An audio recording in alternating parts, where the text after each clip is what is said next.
Yeah, so I'll give you guys an introduction of who I am, as I guess like all of you are well acquainted with each other.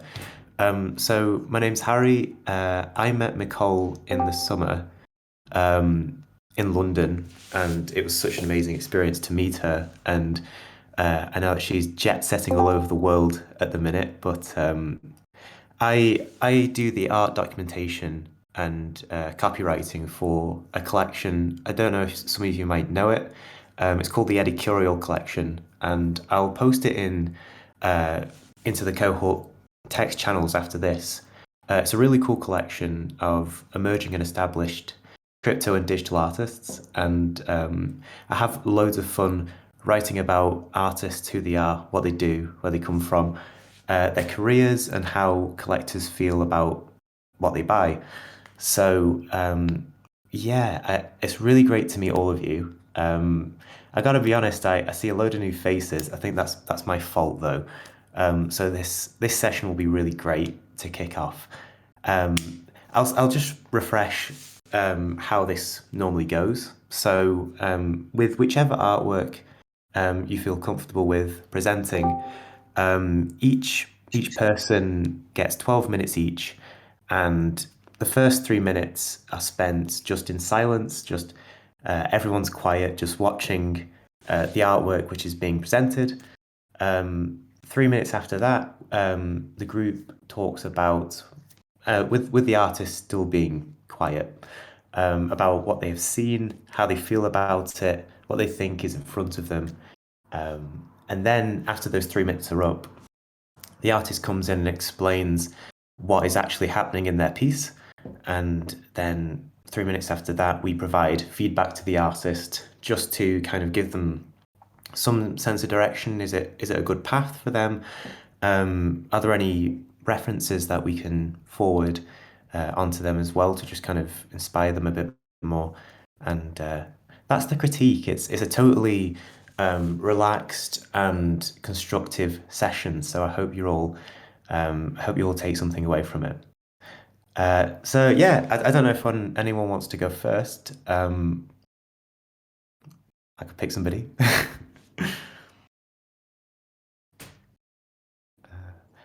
Okay, I think because Walt is a veteran here, because he was here in the first session. Walt, can I pick on you?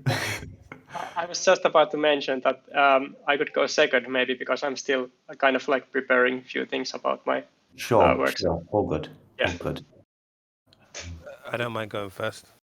Yeah, that's great. Thank you, Michael.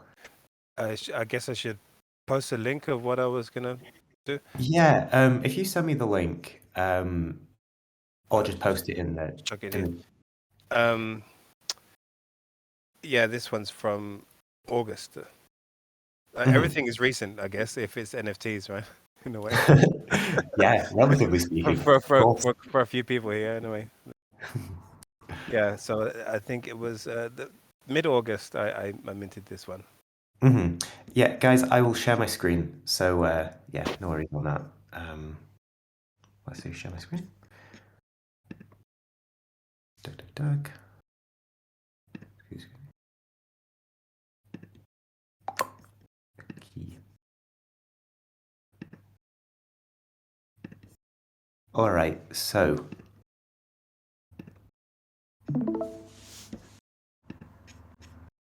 actually, I'll just drag this out. Can you guys still see this? Oh, that did not work. Hold on. Technical difficulties. Okay, this should work. There we go.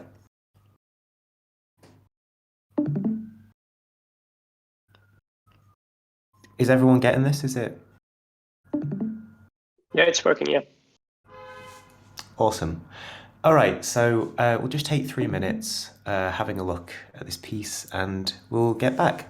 Okay, 3 minutes starting now.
Okay, so does anyone have any thoughts? Any questions?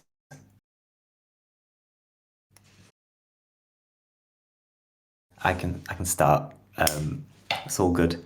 So I am intrigued by this piece. I think it is really beautifully rendered. I have loads of questions. Um, Firstly, why like the graffiti, the spray paint applied to this model's face, which seems to resemble a clown. I'm intrigued by it. It seems to be a contrast between the bronze sculpture underneath, which is really beautiful. And I'm wondering about these marks. I wonder if I can zoom in actually. Um, yeah, I'm intrigued by this. I have so many questions. Can I spin it? Whoa. I'm intrigued by these markings in the back of the skull. I'm intrigued by why it is hollowed out. Um, what am I intrigued by? Um, why the smiling face and why are the eyes hollow? It really fills me with a load of questions. Does anyone have anything else to throw in there? Oh, it's all Yeah, good. I was wanting to know like the significance of like being named Bird Lady. What does it mean? Chapter 2 of an airport book club, and yeah, the insignia inside. I'm curious, yeah, to see how what it all means. Yeah, thanks for pointing that out. I didn't actually check the title of the piece. That's really bad of me, Michael. Sorry. Yeah, Bird Lady. That adds more intrigue. Yeah, just a few more minutes on the questions as well. So, First thing that came to my mind is some kind of like a new version of like a smiley face, like the emoji.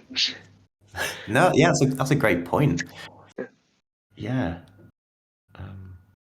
Personally, I'm. To me, Yeah, sorry, go ahead. no, oh, well, thank you. To me, it just makes me, I don't know, give me a lot of questions about marks. It seems it seems that it's really hurt, and I don't know if it's the heart in the back that is the whole maybe missing. Gives me kind of a very sad feeling. I don't know, have so many questions about all All the right. marks. Yeah, Michael, I think we need your input.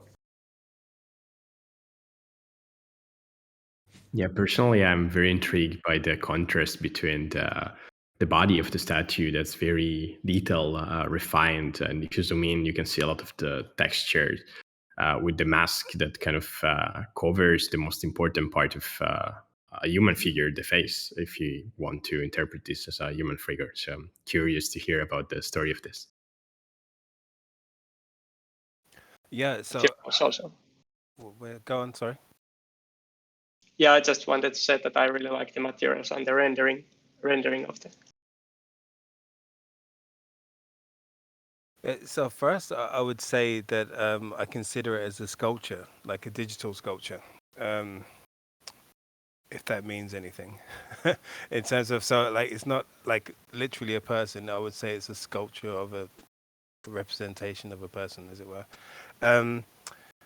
I'll just go into the process a little bit about how I make this and a few other things. I make the sculpture, and it's very, yeah, it's not really planned. It's more like just I work in a few different things at different times, and I kind of get to a point in the sculpting phase where I say, okay, this is in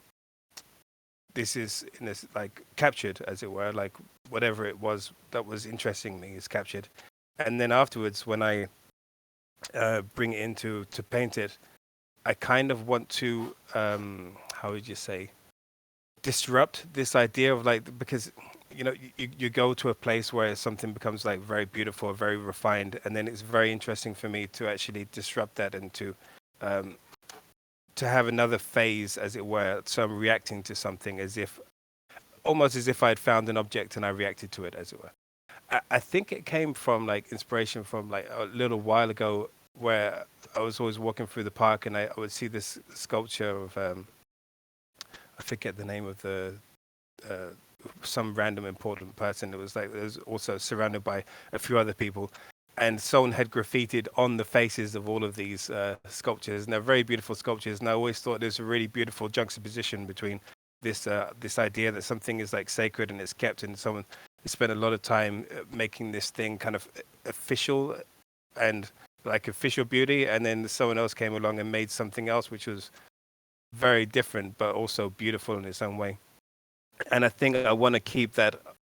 I want to have that in my art, like to be able to make something which is kind of like laborious, not laborious, but a labor of art, and then have something which is like almost like you're interacting with very fast in a very immediate, impulsive manner. And I just really, I mean, I don't have a lot of answers for these questions, because I'm a big fan of guys like I forget his name now. The guy who did Naked Lunch, for instance. I don't know who can help me with the name, but this idea of things coming out and the Burroughs, William Burroughs, exactly.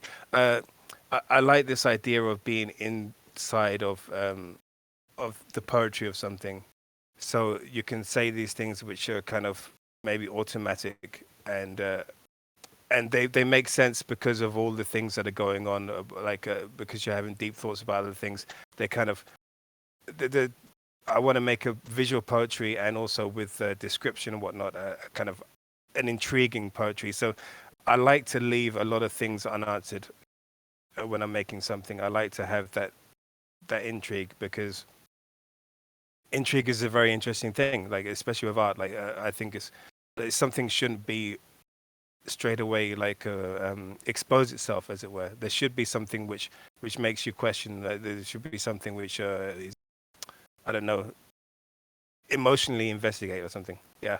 So with the Bird Lady, I that was just off the cuff, and the chapter 2 of the Airport Book Club, that's a little bit, to do with like just saying a moment. Like with airport books, people talk about them as being like these kind of like trashy novels, as it were.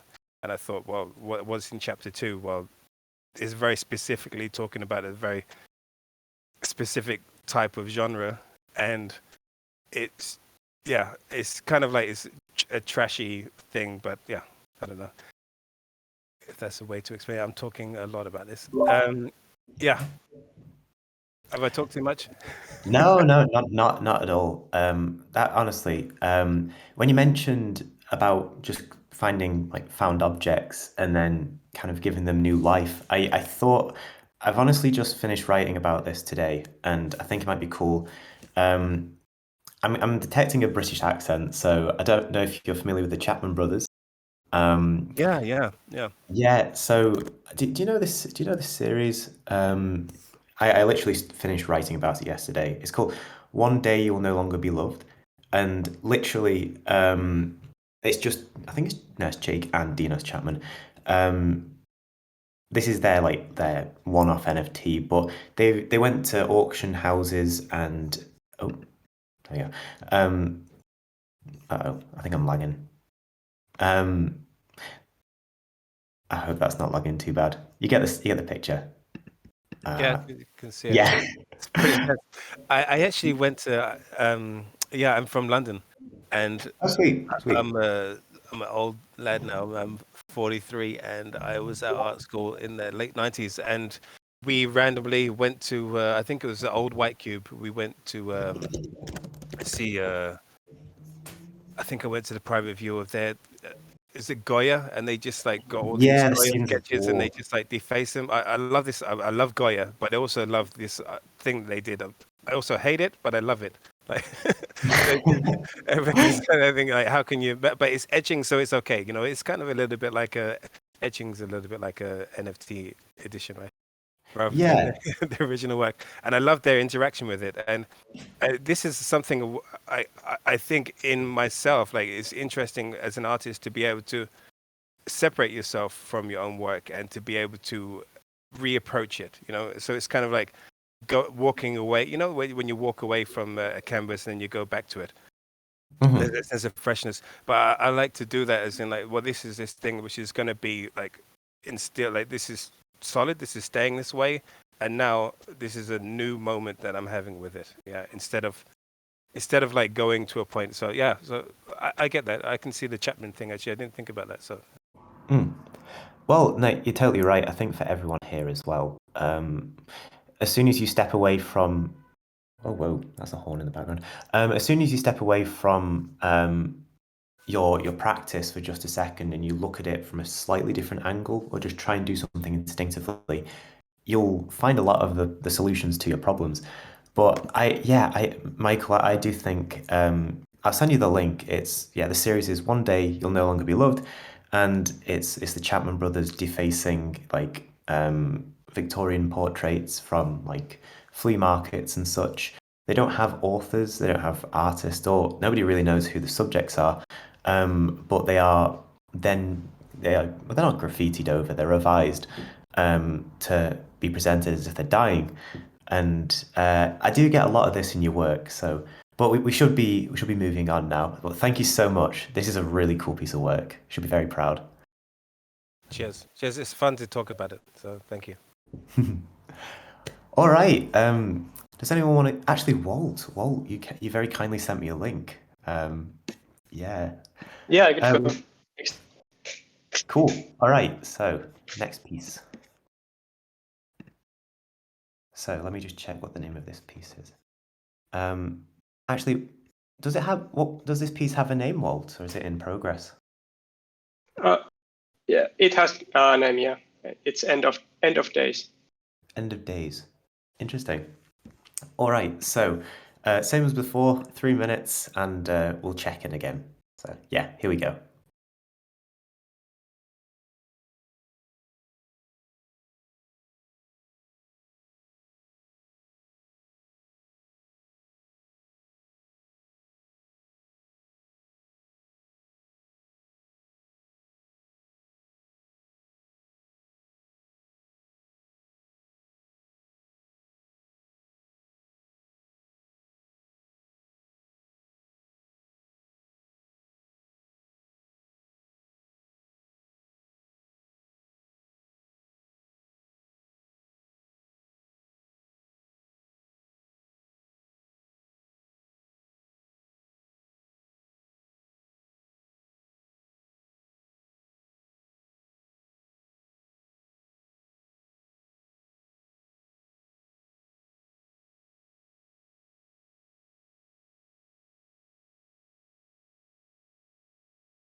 All right, so that's our 3 minutes. So I don't know if anyone has any immediate thoughts they want to share, but Yeah. I just wanted to say I love the colors in this piece. I love how the colors work with each other. yeah, they're beautiful, right? They're like complementary, very hazy. I think they're very feverish looking colors. I'd say the first things I get, Waltz, because your composition is really great here. I am drawn to the sensationalism, and the headline is just straight slap bang in the middle of the piece, and I get a sense of the misinformation that we see in the news about NFTs and like the ecological propaganda we get about them being just straight up terrible and they'll never be great. So that is really well executed, and just even zooming in, it's very, very diligent, very clean. I'm intrigued as well by everyone's stuck together, and I can understand that as being like everyone's relative in having this opinion, but it's like oozy. It's really earthy. I love it. Yeah, and anyone else have any thoughts they want to share?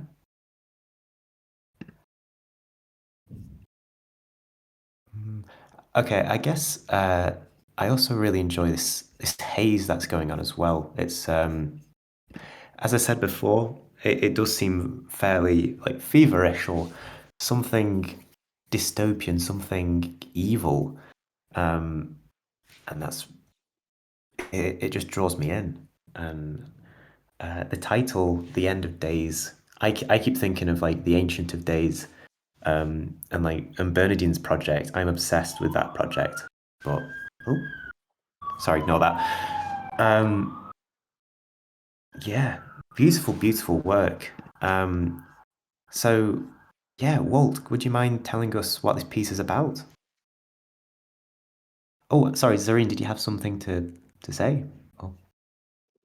Yeah, I was just gonna say, I was finding it interesting, like how the news and stuff can kind of like influence the, people that were around and like the toxic energy that it might consume. So that's what I was just noticing when you were sort of noticing the I don't know, liquid attachments between the people and stuff. Anyway, yeah, so that's all. Yeah, no, well observed, well observed. Is it okay if I say something? Yeah, sure. I was going to say I really love the green guy in the middle for a couple of reasons. One, because it seems like you see these kind of like YouTube videos of like people reacting to stuff. So he seems like he's placed there to be the kind of the de facto. This is how the audience is supposed to respond to this news, as it were. And it actually really reminds me of the Scream, the from Edward Munch. It's Oh the God, same. yeah. Yeah. So it's like a really Yeah. interesting, fun callback. I don't know if that's intended or not, but it's a really fun callback to that. But it's just kind of, I just love it. He's there, like he's so shocked, I just find it very, very entertaining that he's so shocked from this news, because obviously, like the End of Days is obviously like a hyperbolic, saying like, look at what these NFTs are doing.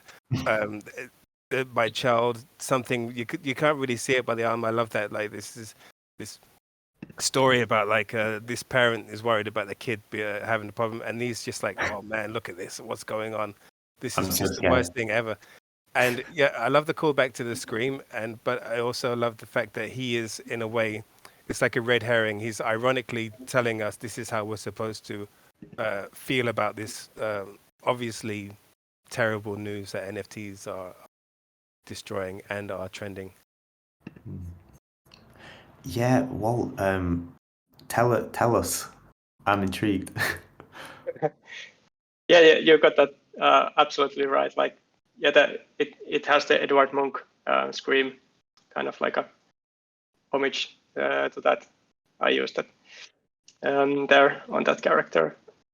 So about this piece a bit, like I created this for the Art Basel Miami exhibition that Searchlight has there now, called Focus on NFTs, looking through the lens at the global NFT movement. And in that exhibition, a perspective of a person who knows nothing about the global explosion of NFTs was considered. And so the NFT in the artworks were presented through literal or conceptual lenses into this new world. So yeah, I didn't have much time to work on this piece. So this was kind of like the first idea that came to my mind when I was thinking like, well, what could I do for the exhibition? And at the time, I think the idea came from because I was having these arguments at work, at my day job, about the NFTs, and the people there like kept like sharing these articles, like which probably you've seen also, where it is kind of like a full of like this.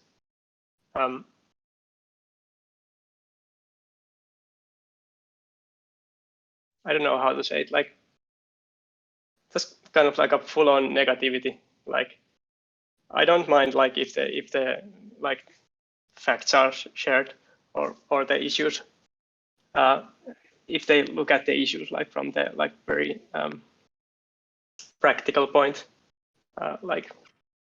But usually it's just like blaming that the NFTs are like destroying the world and causing everything bad that is happening. So yeah, that was kind of like the starting point for this work. Yeah, there's also some other smaller things going on with this painting. The first one is I also infused a few of the works from Robness, who's like an OG artist. Mm-hmm. So those pictures that are in the news, those are the artworks from Robness. That's because like he's very open about the idea of like using his artworks like forever, like like whatever reason. So like even for selling or something. So I thought like I would put them there. He actually shared the artwork on his Twitter, so super. He was really pleased about it. So yeah, that was nice. So he should. Yeah, congratulations on having this in Art Miami Basel. That is Art Basel Miami. Well, that is a seriously cool achievement. And Thank you. yeah, like guys, I understand what you mean, Walt. Like my friends who are like traditional painters, like a capital T, and they're very conservative about NFTs because they just don't look into it. They don't understand things like Hic Nunc exist and side chains and proof of stake and they don't want to listen. And it's through headlines like this, even on like BBC News, like you just they don't address the full story. So I think, yeah, with the Scream, I'm such a fool. Like, sorry, Walt, this is a classical art reference right here, totally overlooked, and Robness's works as well. But yeah, this is really well rendered, and I need to send you the link to one of my friends. I mean, she's not an NFT artist, but this reminds me so much of her work. The use of like really luminous colors and very deep palettes. I'll send you something through. But yeah, does anyone have any feedback for Walt or? I just love the composition, the colors just, I'm so curious, I don't know if I miss it. What is the significance of these tentacles or web that unites everyone?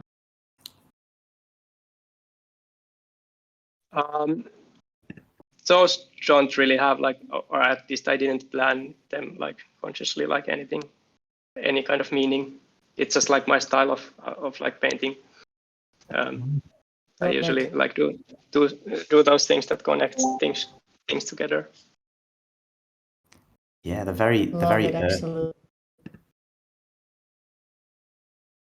yeah, great. All right, well, thank you so much for this, Walt. This is seriously great And work. there was Oh. also the pyramid scheme on the bottom. Like, Oh yes, of course. Yeah, I thought the reference. Maslow's hierarchy of needs for a second, so I overlooked it. But yeah, total pyramid scheme. Yeah, awesome. Thank you. All Thank right. you. Yeah, thank you, Walt. So yeah, does anybody want to go next, or I could pick somebody? Yes, I'll go. I'll go next. Sweet man, sweet. Okay. Yeah, let me just get your work up for a sec. I'll just need to end my screen share for a quick second. Okay, and if I just load this up, just give me a second, people. All right. Duck. Okay. Right, I'll just go back to our chat. Okay. Share my screen.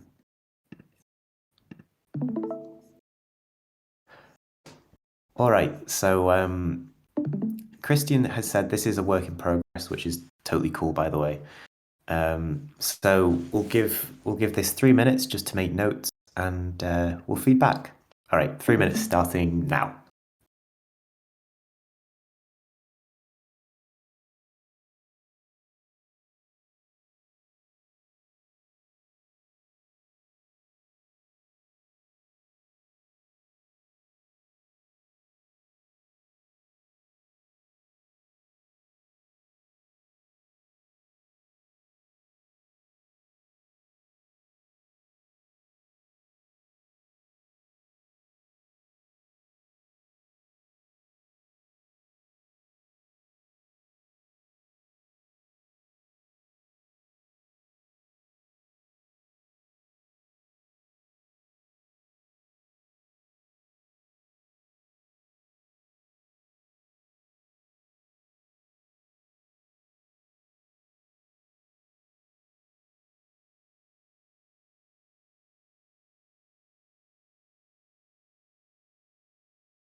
All right. So, does anyone have any questions to ask? Anything they think is interesting? I think it's very Picasso-like. Yes. Style. Yeah, absolutely. That's exactly what I thought. What's the method of the illustration? Is it are you using an iPad?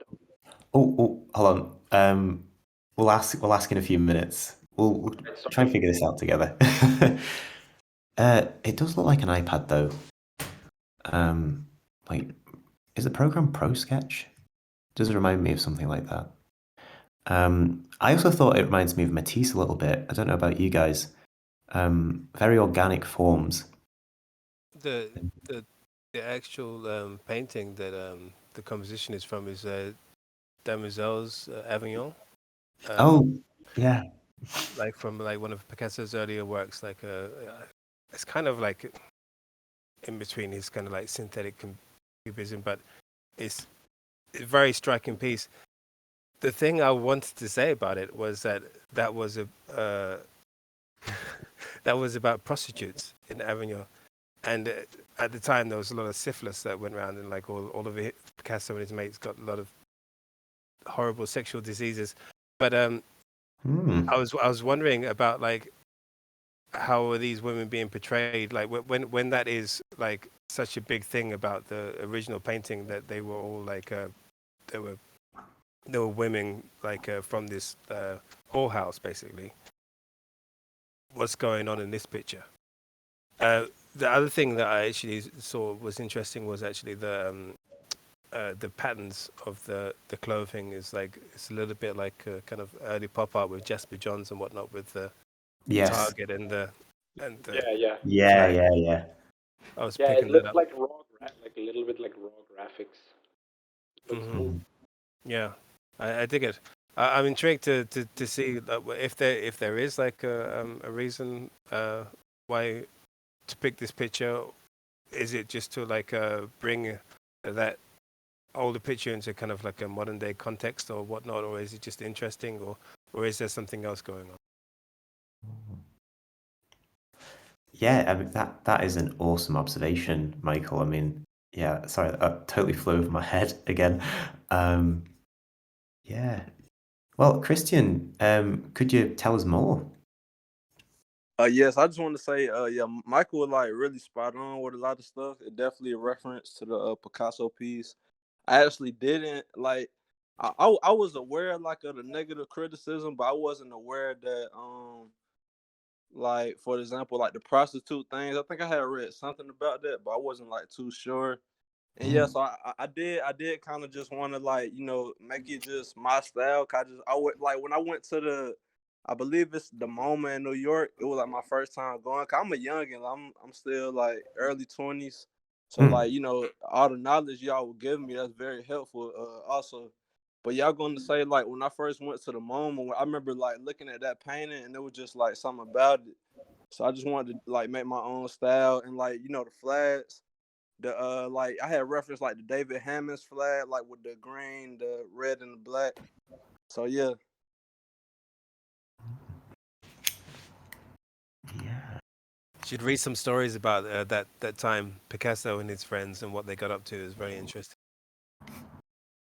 Appreciate that. I'm gonna definitely check that out.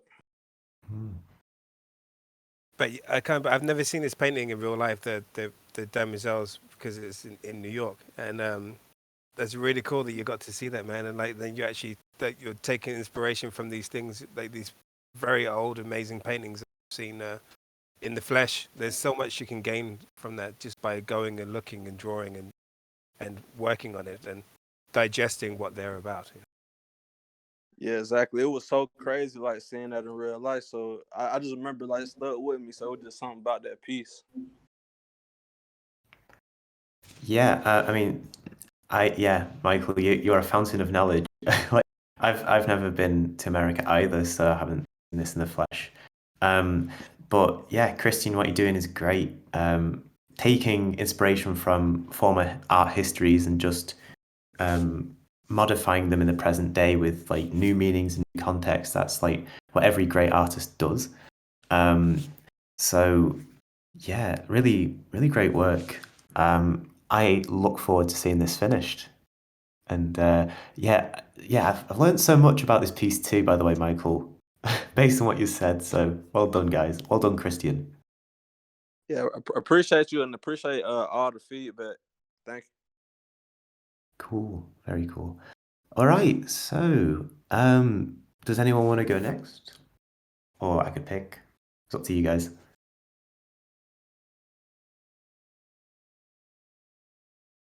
Oh, Felipe, do you want to do you want to go? Yeah. Well, if nobody wants to go, then I could go. It would be Yeah, alright. yeah, sure. Well, it's good to see you, by the way. Glad you could Yeah. make it. Good to see you too. Yeah, I made it a little bit late, but I'm glad to be here. It's all good. So yeah, Felipe, I don't know if you want to just send it to me as a DM and I can share my screen, or if you want to share your screen, it's all good. Okay, I'm gonna DM you because I haven't really posted this work yet. I am going to mint it today. Oh, that's exciting. So I am going to send you on the DM and you can share your screen. Thanks. 1 second. And yeah, guys, feel free to drop in and drop out as and when you need, or like get a coffee or whatever. It's all good.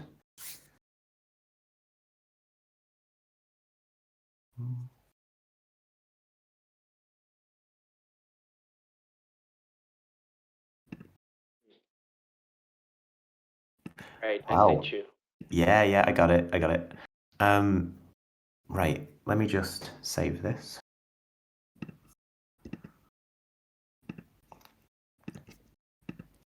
I'll just share my screen. Doo-doo-doo. Sorry about the wait. Let's see here. There it is. So this piece is called Out Body. Is that right? Yes, that's its first name, and then there is the second name of the the part of the name, which is yeah, the name is Out Buddy. Yeah. Mm-hmm. Okay, cool. So yeah, 3 minutes. Just being quiet. Starting now.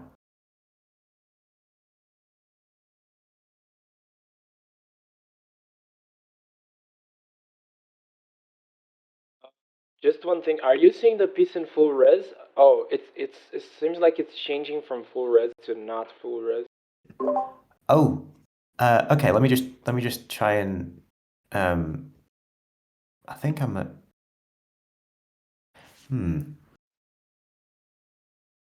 I think that might just be my streaming quality. I can zoom in. I'll zoom in. Sorry. Yeah, of course. Okay. Right. Yeah. 3 minutes. Here we go.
All right, so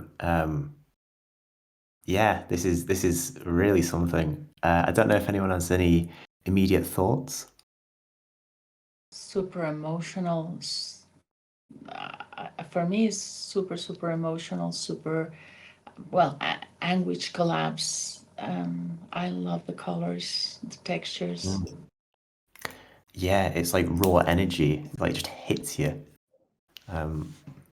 I love just the different textures we have going on here. Almost like a stippling effect going on here, which is gorgeous. Gorgeous, excuse me. Contrasted with what look like paint splatters, or I know this is a digital piece, but I still get a sense of like real paint and really thick oil there, and then quite a thin texture, which is almost like a palette knife. It's just scraped everywhere, and it's delicious. I don't eat paint, but if I could, I would. Yeah. It looks really like physical painting. It also looks like a bit like a pastel like drawing in some areas. Yeah, particularly around here, and it looks a bit to me like a canvas as well. Like, sorry, perhaps like a support you'd put behind the canvas, which takes all the paint. Like once you've finished your canvas, say, and you've got all these indentations, these like almost like registration marks around the edges.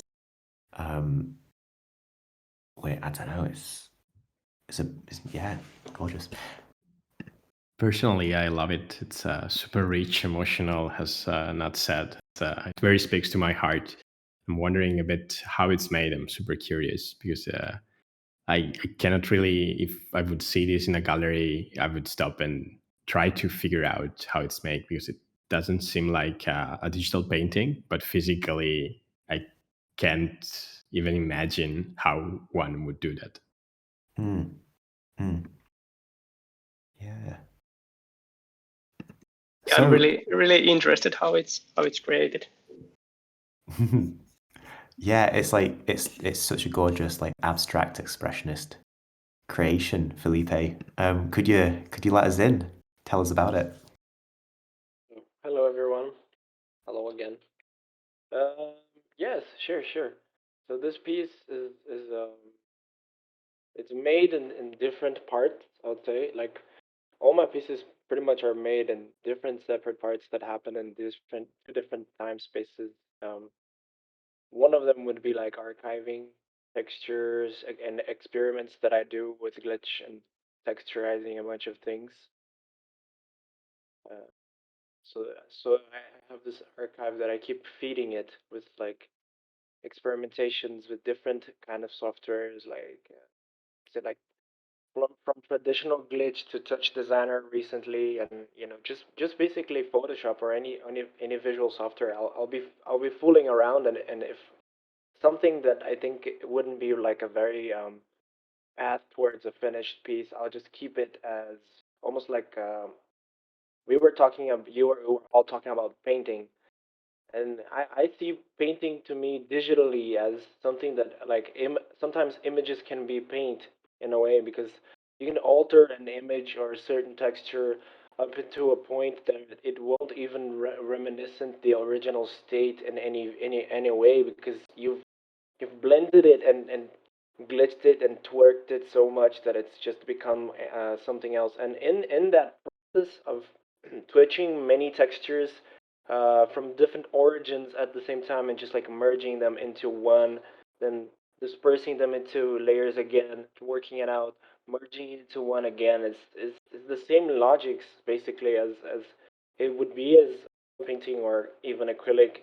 If I don't know, like I'm a painter myself. I've painted for like many years. I've been doing like graffiti painting on the street as well, and the digital pieces for me are just this merger of a cathartic moment that runs through like almost like a narrative idea in my mind that composes this narrative that is being told piece after piece, but each one is its own individual story. And in this case, like in the middle, as you can I don't know if you can maybe see or perceive that, but it's almost like a body. So there is a 3D model of this very simple body that was displaced in the middle of the piece so that it occupies this sort of like invisible glitch space in the middle of the chaos, which would be the texture. Um, so I don't know. I've been making this experiments of displacing objects that go almost like through the visual paths, and they just become this um, like negative body inside this piece. And that's it. This piece is the continuation of the story that I'm trying to tell here about this technomantic sort of vision of digital art, and the way I see it for now, at least, you know. Yeah, Felipe, you just made me think when you were talking about taking images and layering them, distorting them, and basically just rendering them for application. I don't know if you know of this. There was this like movement. It was kind of around the same time as like the blockchain in 2017. It was in New York. It's called like post-analog painting. This it really reminds me of this artist who he's called Aaron Shear, and he works with abstracts. He makes like inkjet prints. I really love And his work. Yes, I oh, you know know him. his work. Oh, super duper. Yes. Yeah, yeah. Well, I mean, yeah. This just it's like very. It just goes very well with that style. And I guess do you know Johnny Niche at all or of him? Really, if you would like to link to me, Yeah, yeah. I'll be sure to I do would love that. that. Yeah. That whole movement is just to do with the fascination of our time, like our mediums. It is the theater. And yeah, yeah. Does anyone have any last comments for Felipe? Yeah, I just want to say I love how he blended the colors. Like the colors is amazing in this. Yeah, definitely, totally. Thank you. I appreciate that, Christian, very much. Thank you, man. Yeah, Yeah, no problem. Thank you for everyone's comments. I really love to see everyone's vision of it, and I'll be minting this piece today. Um, it's going to be probably an 8 or 6 edition. So if anyone's interested in, I don't know, sharing it, or maybe even grabbing an edition, I'll be minting it today. So thank you for the space as well. yeah, yeah, yeah. Just link us. I'll share it. Yes. Put the link on the Discord, man. Yeah. The one comment I would say is that it was really interesting to listen to the way you described your working process. So it's very fascinating. I love the piece, but also the clarity in the way that you described your process was, yeah, really opened up like the piece itself. Thank you, Michael. That's really cool. I'm a fan of your work too, so that's cool to hear. Thank you, dude. Yeah, Is there a collaboration coming on? Well, the collaborate. Actually, I was part of the. I don't know if anyone here is working on Hikignog, but I was part of like since May the work group for the collaborations on Hikignog, and it finally actually went onto the community. Yeah, I saw that. Today, yeah. I'm excited. Yeah. So I'm very happy. Yes, it's a good. I'm always Yeah, open. let's do it. Let's do it. Yeah, Why not? but like, have you already showed your work? Because I saw the piece that you put up. I would love to see you talk about it as well. If you have already, then yeah. Well, this I believe Phil, if I'm not mistaken, is having this recorded. So, yeah. Hopefully, you can just check it afterwards, Felipe. Yeah. If not, I'll just we can sort something out. But yeah, Yeah. thank you. All right. Okay, so Thank you, everyone. yeah. So who, Stefan? I feel like you want to go next, but I'm not gonna put push? Yeah, that worked. Cool. All right. Let me just load the work up. All right, I'll just close this tab and just load this.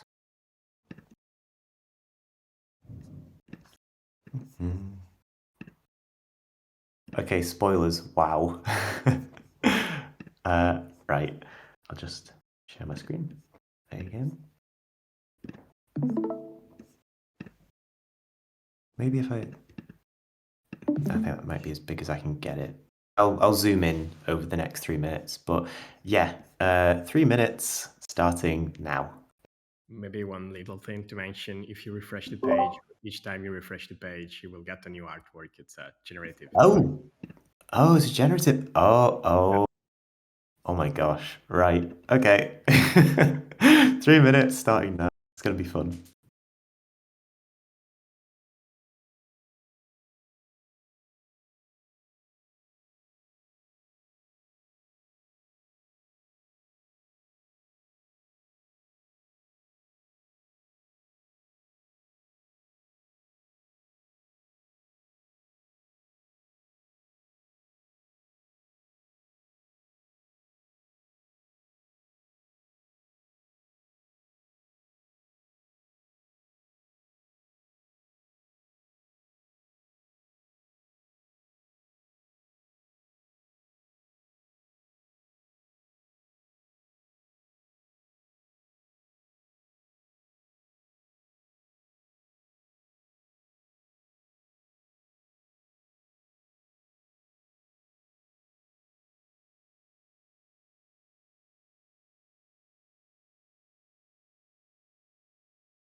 All right.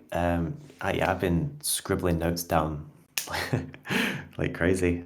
Does anyone want to say anything? If not, I can chip in.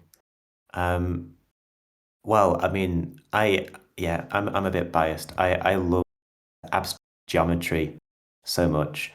I immediately think of Sophie Talbot Arp. I don't know if you guys are familiar with that name. Or like Joseph Albers. When I see these compositions, I love how it's generative, so you get something new every time, and everything's very modular, and repeat patterns are seemingly everywhere. Just so many gorgeous textures. A real investigation into materiality. Plenty of stippling effects and just gorgeous. Just that they're not aggressive mark making, but they're certainly eye catching. I mean, I'm biased. Does anyone have anything to chip in or? Yeah, I love the modular aspect to it.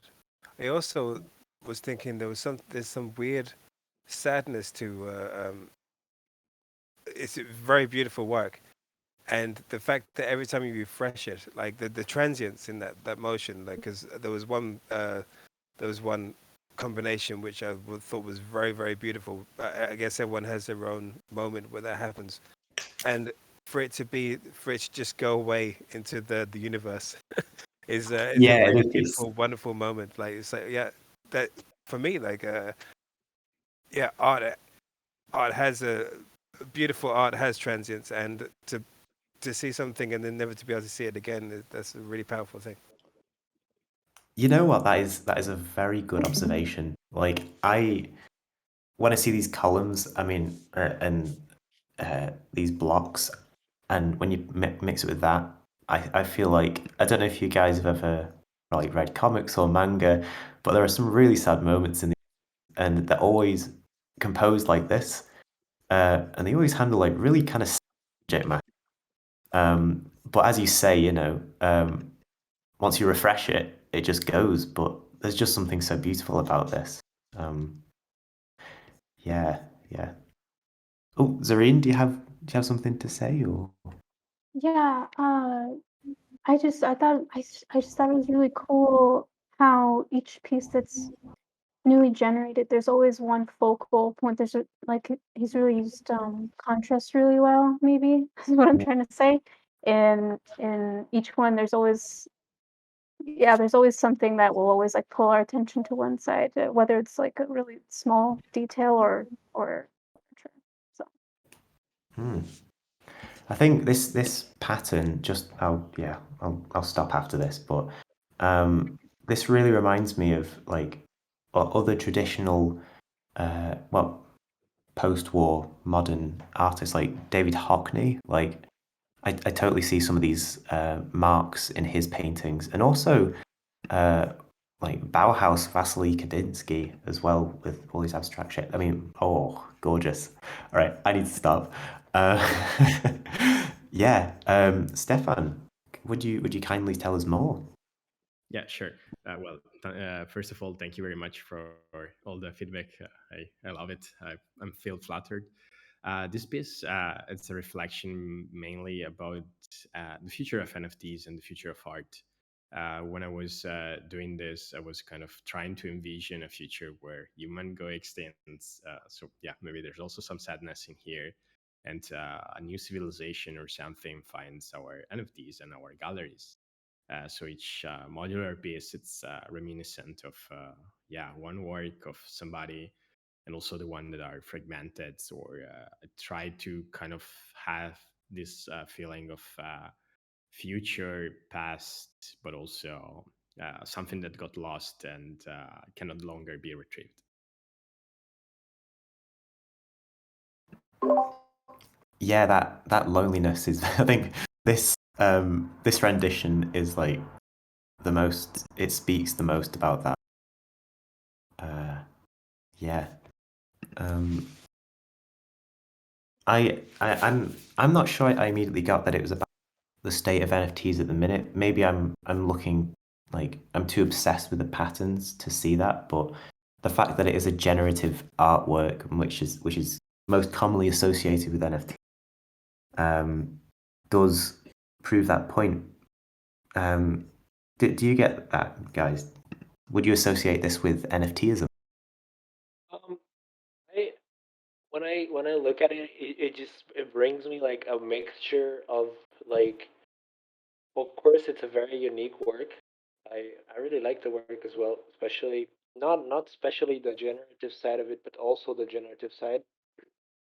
But it brings me a lot of Moebius vibes, which was this like French uh, illustrator, like sci-fi, and it also brings me like some.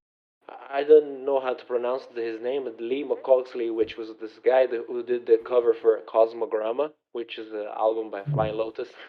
Lol. But yeah, it's a mixture of like a cosmic and very sort of alien vibe to it, but then there's a few renditions which bring me like sort of a different, more concrete vibe as well, and it's I really love the shapes of it. They bring me sort of this like fast movement sometimes. Mm. With the NFT thing, I didn't necessarily straight away think it's a comment on NFTs because it's very hard to get such a specific thing from something, and I don't try to get that from any work that I look at to be too specific unless it actually jumps out. But the one thing I would say was that I did have a thought where talking about the transients, I thought it was a very interesting juxtaposition between the fact that everyone talks about how NFTs is, they say it's this mantra, right? They say, oh, NFTs, they're there forever. Now you have your work forever on the blockchain. And there's this kind of foreverness, which is obviously bullshit because, you know, because of, forever. Like, we live like 70 to 100 years and who knows what happens afterwards. But the transients actually was a juxtaposition, like with that idea of this thing is here forever, the internet is here forever, and then this thing is just constantly changing and it's never the same. I think it wasn't like an obvious thing, but it was definitely something I thought about, that the juxtaposition between the two of them.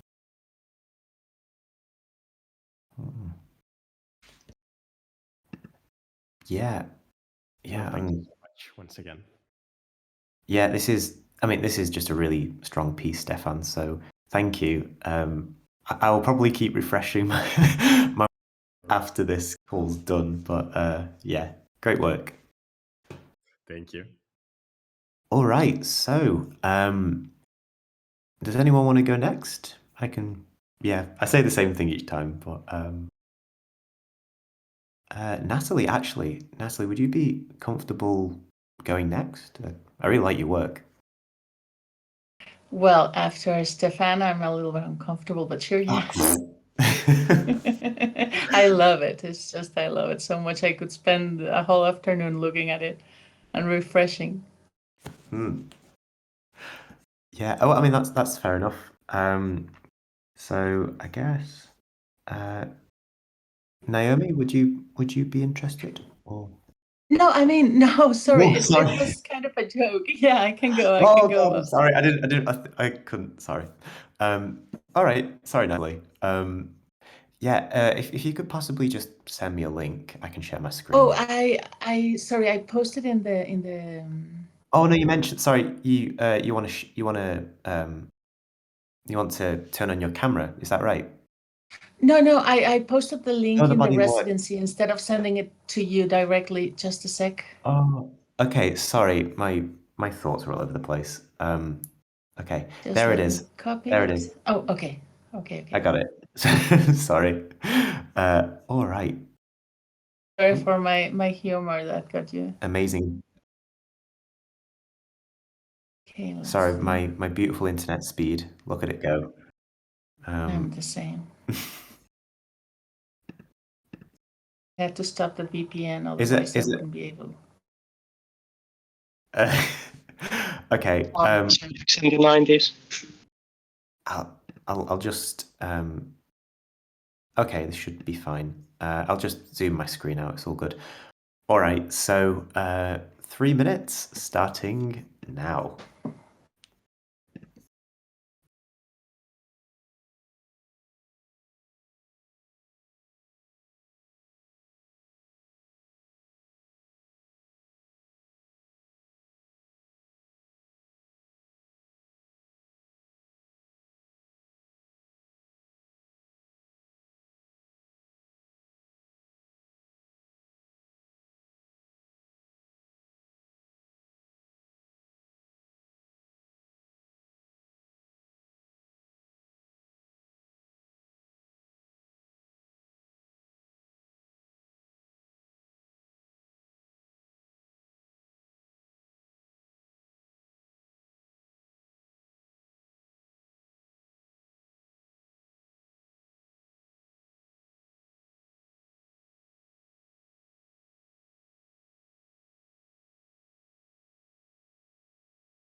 All right, so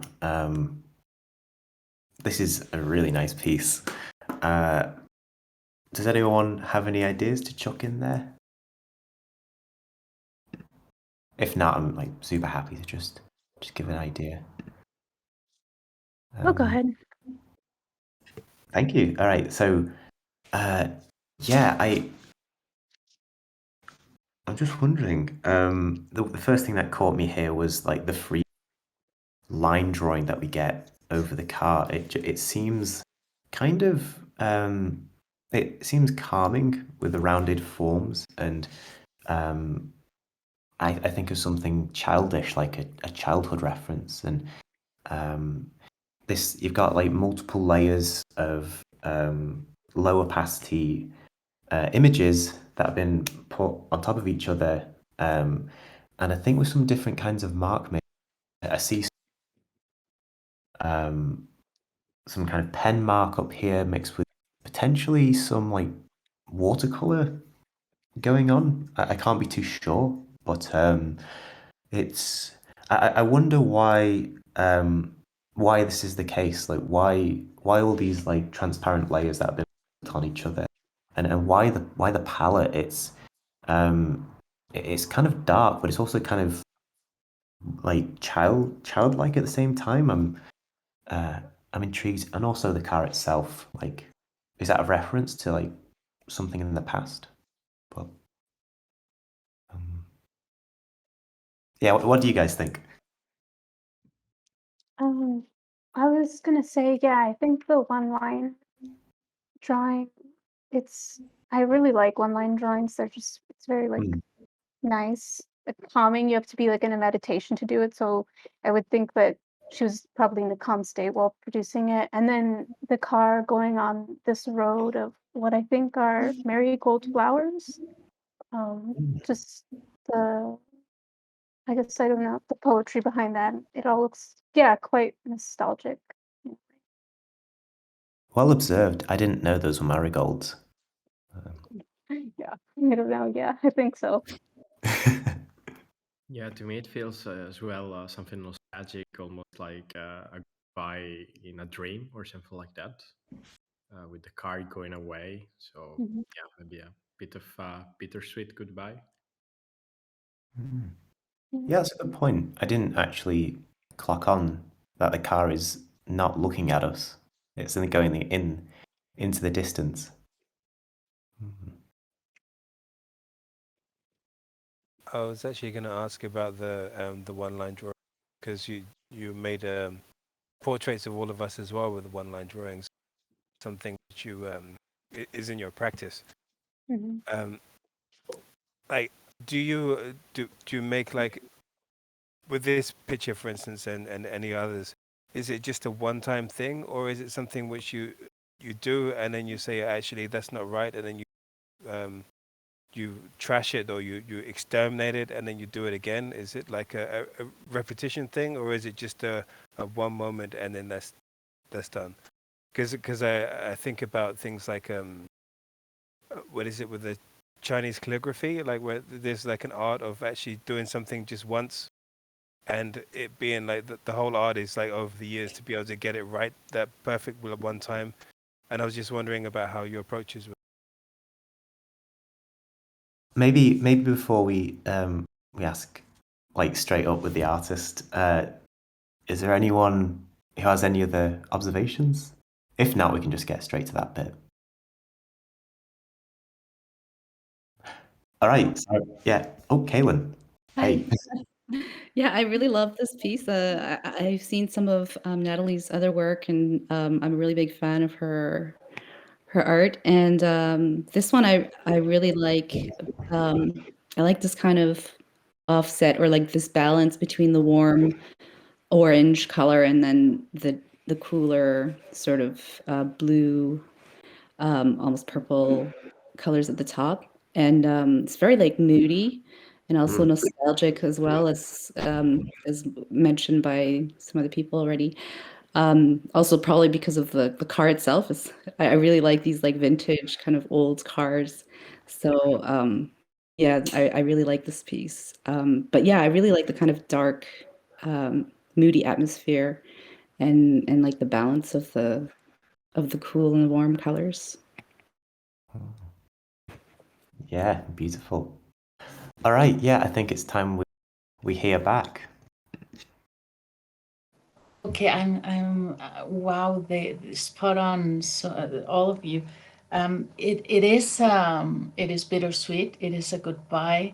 It is marigolds. In Mexico, they are called cempasúchil, and it's the flower that occupies the festivities of the Day of the Dead.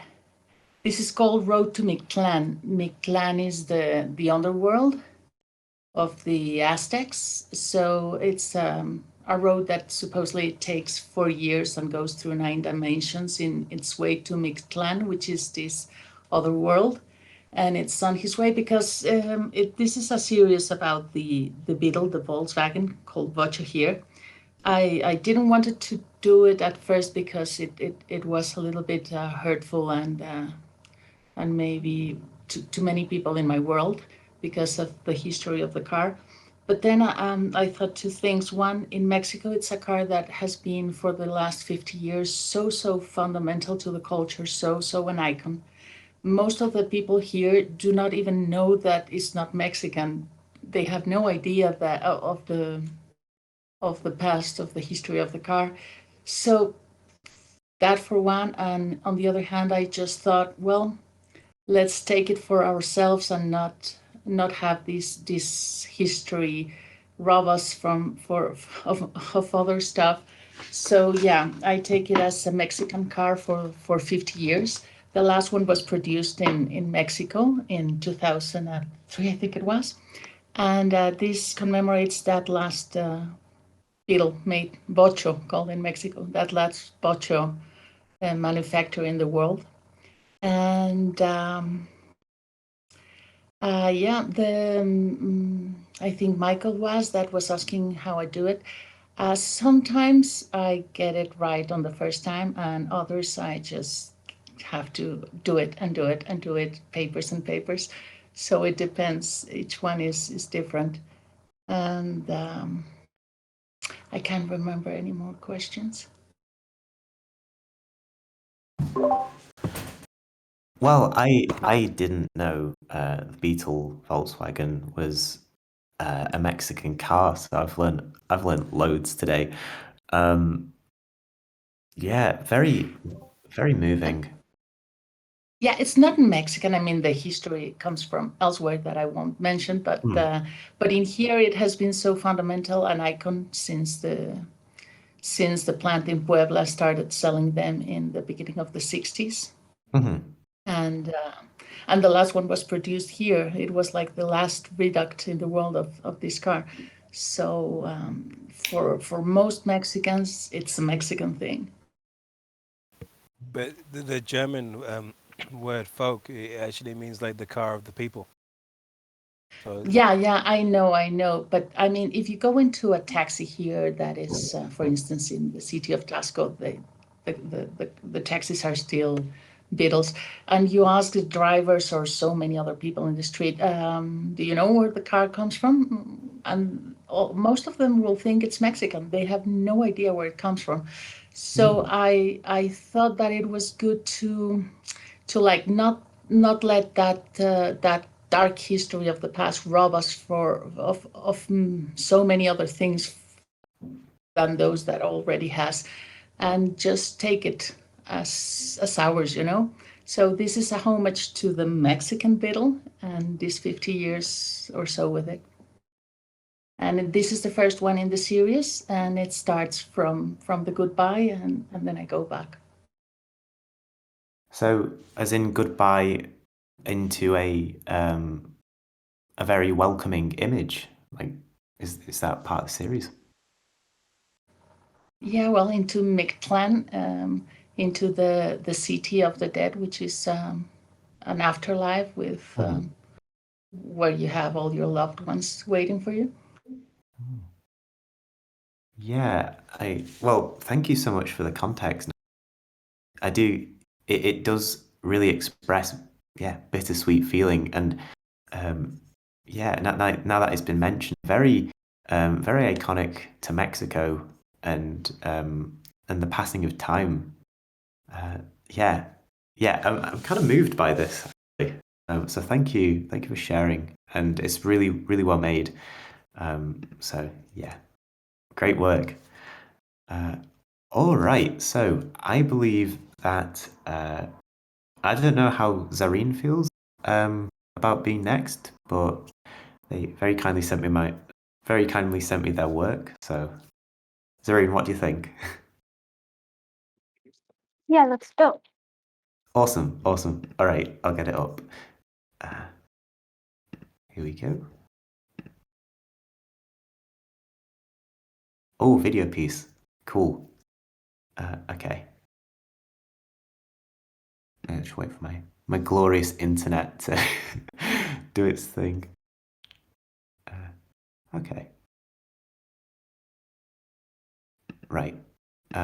Maybe if I just let this render process for a few seconds. Maybe while it is rendering, is everyone enjoying the critique so far? Is it helping you?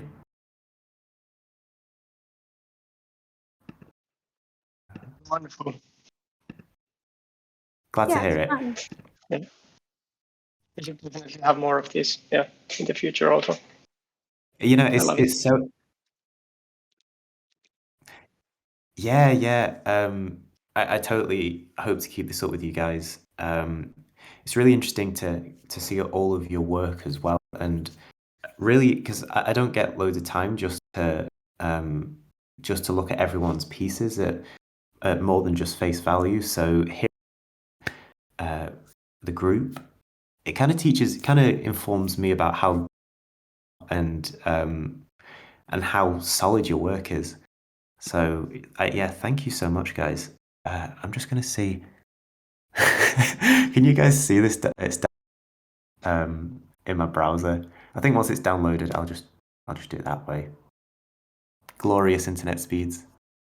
Oh, but there is a description. Oh, spoilers. Can't give that away. Should I share it in Just a the few chat? seconds.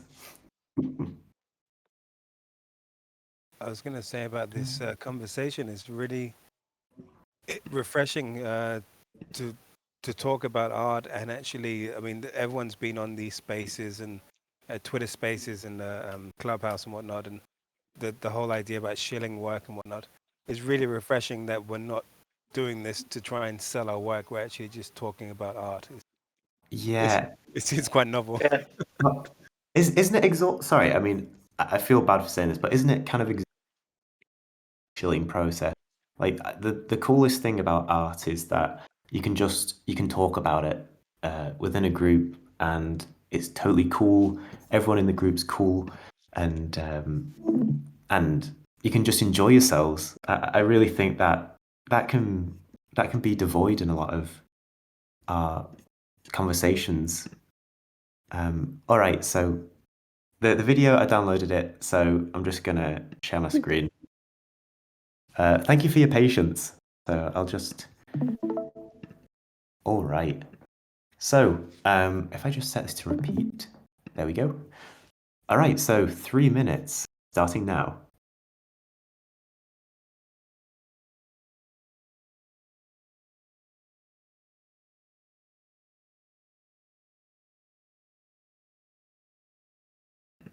Sorry, can you guys hear the audio?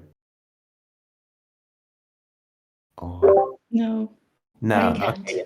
There's audio with this. I'll just keep quiet, but the audio will play. Here we go.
You guys can hear me, right? So, yeah, I have a load of questions, but I don't quite know how to express them. So, does anyone have any comments before I mumble?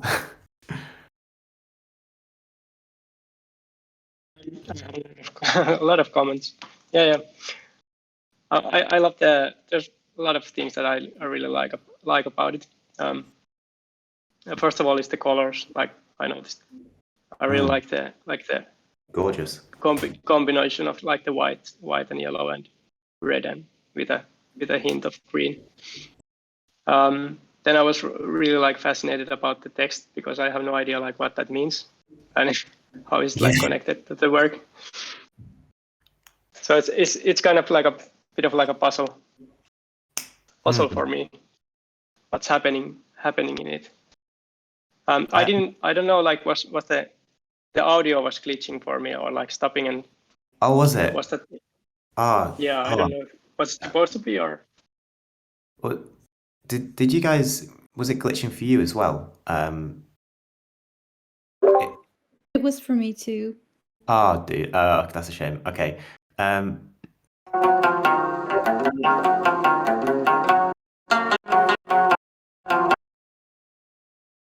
That's weird because the video seems to work fine. Oh, that is so strange. But it's just the audio. Okay. Well, Zareen, if you don't mind, I'm just gonna in fact, how do I? I'm just gonna paste this in both of the chats if it's okay with you, just so Yeah, people. actually, I went ahead and already posted it. I don't know why the audio it was glitching, but yeah, when I look at it on the browser, it should be okay. It's probably my computer. I don't know. Okay, so here we go, and here we go. Yeah, if you guys listen to the audio, I don't know what the instrument is being played, but it's I studied like Indonesian music at school, and I don't know. I think it like that kind of that instrumentation, it comes through to me, but it isn't that. But it's still really beautiful, and it's like I think it's like a pentatonic scale of some kind, but it sounds traditional. And this what is in the center, it looks like a shrine, and I'm not entirely sure what the subject is in the middle, or why it's covered in tinfoil and being taken in and being deposited in it and then being removed. But I'd be intrigued to find out. I'd say one more thing as well is that the petals around it and the flowers, they remind me of pop art. I cannot remember the name of the artist right now, but it just seems very. It feels like a piece from the 60s as well. So anyway, have you guys? Can you hear the audio? I don't know if you guys have checked it out.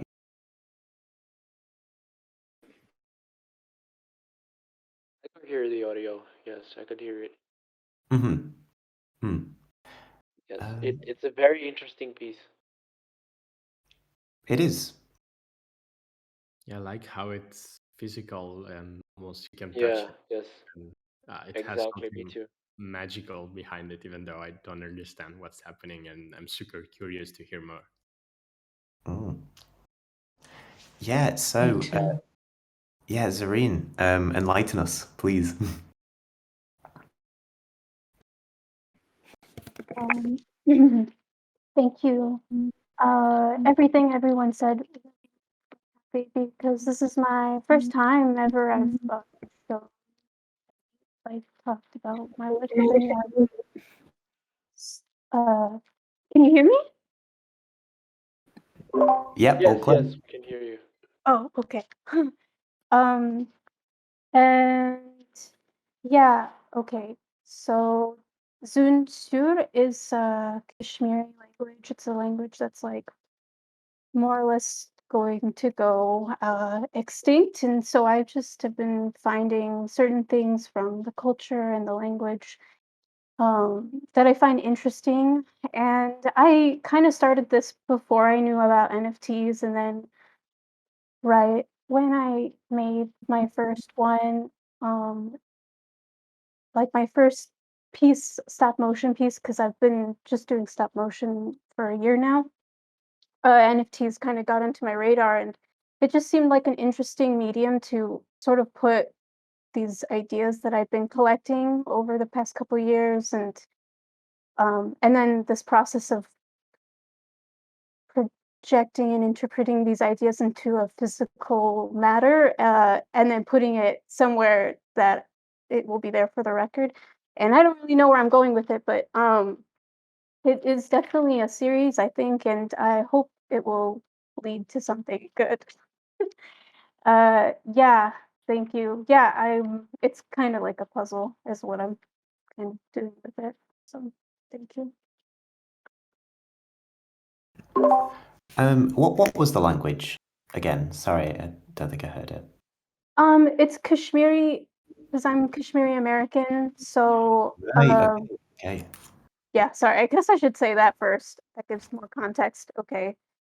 Yeah, so I'm Kashmiri American. So it's Kashmiri language. Zun, it means moon, and Sur means child. So it's moon child. And this piece specifically is a proverb I found in some of the books that I was reading. And it translates as in the king's palace, oil lamps are illuminated, all will leave for their own places, only one person remains, Moonchild. And so this is a riddle also. It can be Moonchild, but also didn't tell anyone, but it's also the sun and the moon is what Kashmiri people know this riddle by too. And so I did the physical art, like I created the physical piece and did it in stop motion format. And I'm really interested in the Kashmir is known for its like Sufism and Sufi mystics and the music, specifically Sufyani music. And so I tried to find Kashmiri musicians because it's also like all the traditional arts are like kind of going extinct. And so I found this musician. He plays the rabab. Rabab it's like the Sufi version of a banjo, basically, and it's a Kashmiri Rabab, and so his name is Ali Shabir. I asked him if he would make like a little like 20-second music piece, and like I don't think he really understood what I was asking, but he like humored me. So and then it was really nice. I was really grateful because I really liked what he made, and it made my heart sing. So this was what we made together. Yeah, I am so excited for your series, and Thanks. yeah, I this is this is an area of art that I need to learn more about, and this I mean it's just such a nice piece. Some storytelling behind it as well. So yeah, really deep, really deep. Thank you. I don't know if I answered everybody's questions or remarks, but yeah, thank you. I appreciate it. Yeah, does Everything. anyone got anything to pass on? Wanted to add that I really I love the idea of like preserving the heritage in the blockchain. It's really kind of important to, I think. Thank you. There are so many important attributes to the blockchain. Like it's interesting how in the group we see it as being permanent and also not being permanent, depending on how. In which case, this piece is about permanence and remembering tradition. And then, for example, you have Stefan's piece, which is kind of a contradiction, where it's generative, and every time you repeat it, you get a new piece essentially. But it's interesting how we all see it, the blockchain. But yeah, thank you so much, Serene. This is really interesting. So great work. Thank you, and thank you, everyone. Thank you, Zareen. That was nice. I like that too. Yeah. Okay. So I guess we have Garrison and Naomi and Caitlin. I don't know if any of you guys want to go first. It's totally up to you. Oh, is that Caitlin? Oh, sorry, I thought I was on mute. I don't mind going next. I mentioned in the chat that I would talk about my next piece, but I didn't realize that it would be set up this way where you kind of look at the piece first. So I actually don't mind showing my last. Well, actually, it might be nice because it was a collaboration between me and Walt, who is here. Ooh. So I don't know, Walt. What do you think? Should I show them the looks rare?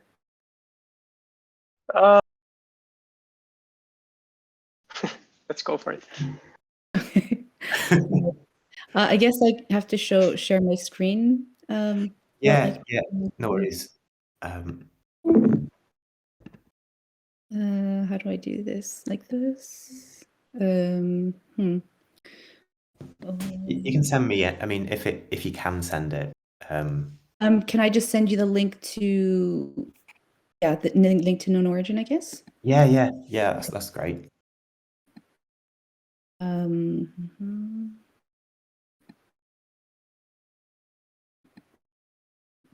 shoot.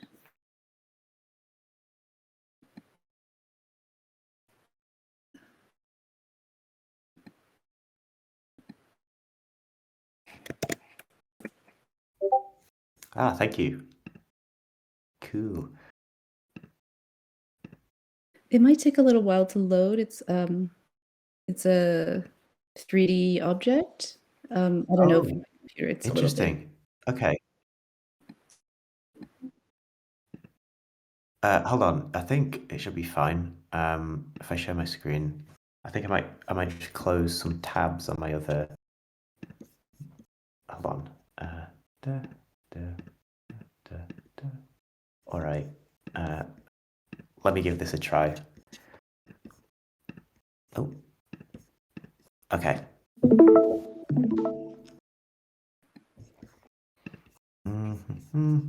Okay.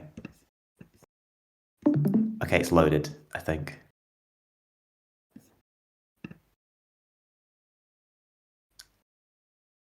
I have to say I'm intrigued. I like the title as well. All right, super. Okay, I will mute my mic. But yeah, 3 minutes starting now.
Sorry about my terrible navigation.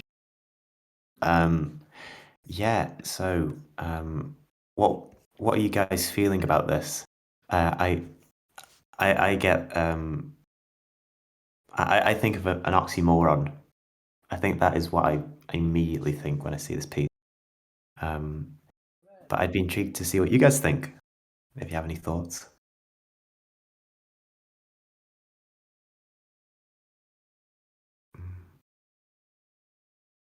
I know it says there's a bit of a descriptor to the right hand side on known origin, but I'm intrigued to I'm intrigued to know why this is a metaversal piece, shall we say, and why there's the need to present the word burn, like the abstract common noun burn, it seemingly behind what on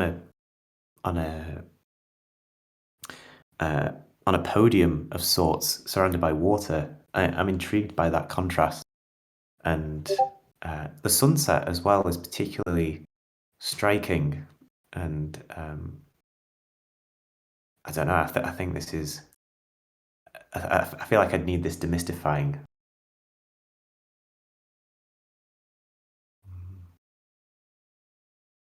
By the way, guys, did this show up for you? Okay, like did it? It's actually still loading on my computer. Like there are these two squares kind of dancing around, but I can see it in the small screen. Like I can see like I don't know. I don't know. Yeah, the same for me. I wasn't able to look at it. I think it's my internet. Oh, I was no, wondering if you could share the sorry. link so I can try watch it some. Yeah, sorry, guys. I don't. Right, Oh, it's just fine for me though. I don't know. It works for you. Yeah, I can see your stream completely fine. You haven't posted a link for the actual piece in the Discord, right? No, I haven't. But I will do that now. Yeah, here for some reason it's just been fine. I think it's a really fun piece. Like, yeah, it's obviously like a commentary on the way that we interact with NFTs as a commodity, but at the same time, there's all these really interesting things. The way it's like inside of something, which is inside of something. You have this snow globe kind of environment, and then the burn. I mean, that's on this kind of like island in the middle of the water, but on the other side, like on the kind of jetty, is that a laptop or a screen or something?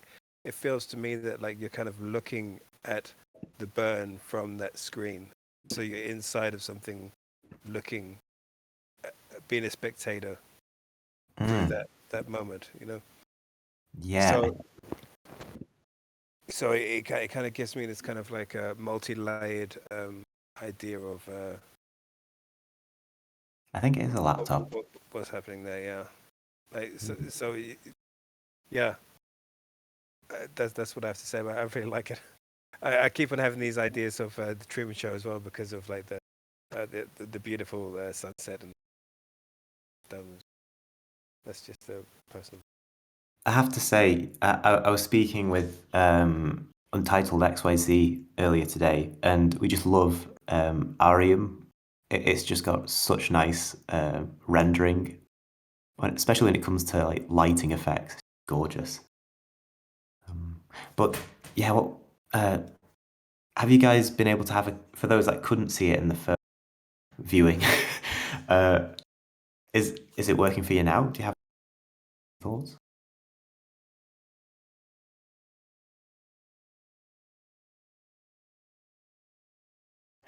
If not, it's all good. I think we can pass on to Kaylin and Walt.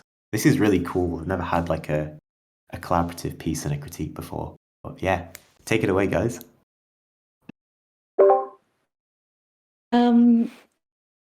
Yeah, so actually this was a piece that we did for the final Vertical Crypto Art auction.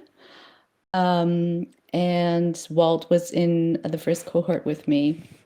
And this piece, I guess, needs context and definitely needs a little bit of explaining, because it was originally an installation in the metaverse. And we called it a crypto literary, like an interactive performance art installation. So the idea was, this is actually only half of the piece. It's actually a diptych with two sides. One side is drop and one side is burn in the original installation. And at the beginning, there was no fire. It was just two words, drop and burn. And then the visitors would come into the Arium space. And actually the laptop is not actually a laptop, it's the explainer board that kind of describes, that talks about the piece and tells the visitors what they have to do. And what I invited them to do was to go up to the piece, and if you look closely, like in front of the word, there's like a little kiosk. And so when you see when you say drop and burn within the context of NFTs, I mean, you obviously drop means, you drop a collection, you drop NFTs, you're minting something, and burn is when you get rid of a piece. So they kind of encapsulate these ideas of abundance and of rarity and one-ones and unique and editions. So I asked them to vote, depending on their own predilections, whether burn or drop, depending on how they leaned, which way they leaned. And then as the votes came in, if someone voted for burn, the fire would grow bigger, and then if someone voted for drop, drops of water would come out of the word drop. And so the visitors kind of participated in the actual evolution of the installation. And then after the voting was done, we divided this diptych and minted 2 NFTs, 1 drop, 1 burn. And then the edition number was also decided by the votes. But because there were more burns and everyone obviously valued rarity, they're both minted as 1/1s. And this piece was actually inspired by an installation by Bill Viola called The Crossing, where on one side it's also a diptych. On one side, the man is standing, and there's drops of water that come down, and then eventually it's like this huge deluge of water. And on the other side, he starts getting engulfed in these flames. And that was also like it was a reflection on destruction and creation. And so that kind of is in line with, Bill Viola's piece. And then the sunset. So basically, Walt did, like, he built the whole thing. He did we kind of worked together on like how it would look in the environment. And then he kind of built it. He did the sunset, and I really love the sunset because I don't know, Walt, if you want to talk about it. For me, it's really like, because Walt works a lot with colors, and he does these beautiful, like warm and cool colors, and I feel like it really came across, like his style came across in this piece as well. I would like to maybe add that in Arium, this area and the whole kind of place looks a bit different than in this like in the 3D object that we minted. So in Arium, like there was no like this snow globe around the thing. It was like just like the sky looked like normal sky, and then the ocean was like expanding to the horizon, and it was more like darker overall. So it looks a bit different in the minted NFT than what the actual place looks. And also there's there's no music. Oh That yes. was also a huge part of it. Yeah. Right. Yeah. And then there was also the portals. When you entered, you could enter from the vertical crypto. From there, where we had the show, and then you could go back from the portal next to the voting stations, so you could come and go. Interesting. Yeah, I'd be intrigued to hear this music. Does it sound like something dropping or burning by any chance? There aren't any. So it was actually my husband who did the sound design and music. So there's it's about 20 minutes of kind of ambient music, but there's also like moments where it feels very like anxiety inducing almost. And and it's kind of electronic kind of synth. He used his synth and I don't know if I don't have the sound on my computer, but I guess I can go into Arium space and I think would it be okay if Kaylin you paste the link in the chats, because sure, yeah. I'd be really We'll go there. Yeah, we should make a date. Yeah. I think that'd be the best way to listen to the music. And also, interesting what you say about viola, because I saw that piece like years ago in the Uffizi, I think it was. Oh, thank you for sending it. Yeah, that's a really cool contextual reference, and I didn't even catch on. I don't know about you guys, but maybe in Arium to notice, but like, yeah, the words and the terms drop and burn are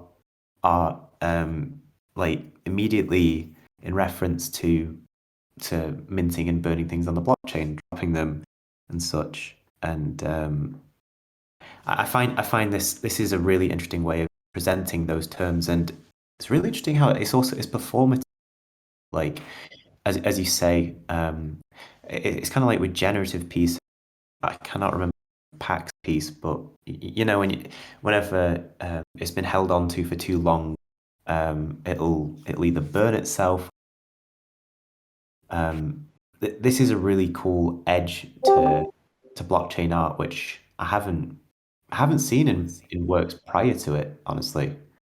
But yeah, and one more thing, Kaylin, I really with the verse as well. So yeah, crypto poetry is super exciting.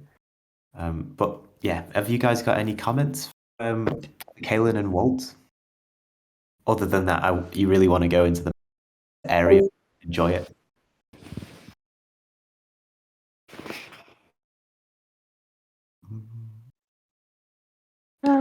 I was gonna say I've been really interested and intrigued to see, the kind of new experiences now that people we're all trying to create, and so I love it. I think, it looks very beautiful, the sky and everything, and it looks super tranquil, and then the poeticness of prompting us with this, drop and bone. Yeah. So that's what I was just I wanted to say. That's a really good point, Zareen. Like, just artistic integrity through an Arium model. Like, I totally forgot to even catch on to that as well. It is a beautifully rendered piece. I think I'd like to hear the audio. I don't challenging that is technically to do, but yeah, regardless, this is a really gorgeous artwork. So yeah. Has anyone got any other final comments for Kaylin and Walt?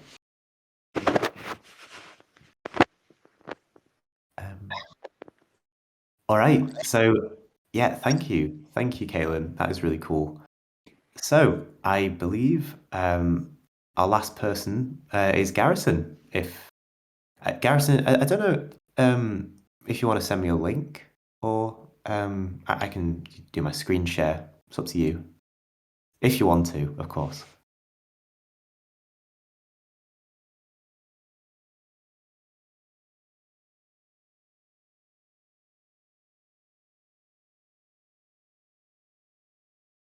Can you hear me, Garrison?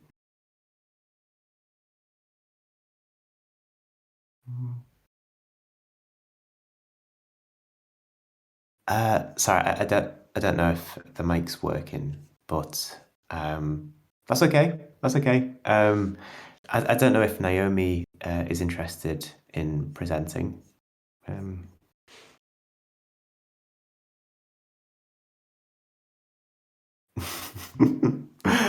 That's okay. That's cool. So maybe I just give Garrison a minute. I don't know, but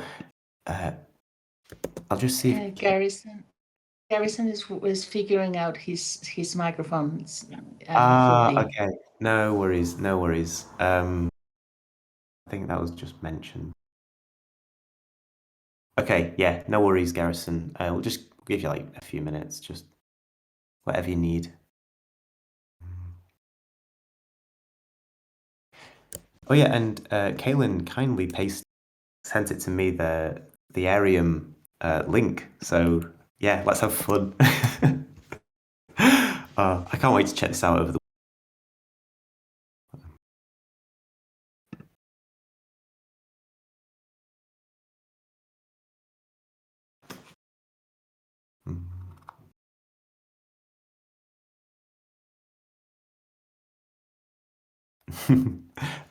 But yeah, guys, just on another. Are you guys up to much this weekend? Are you busy? Are you making artwork, or are you just relaxing?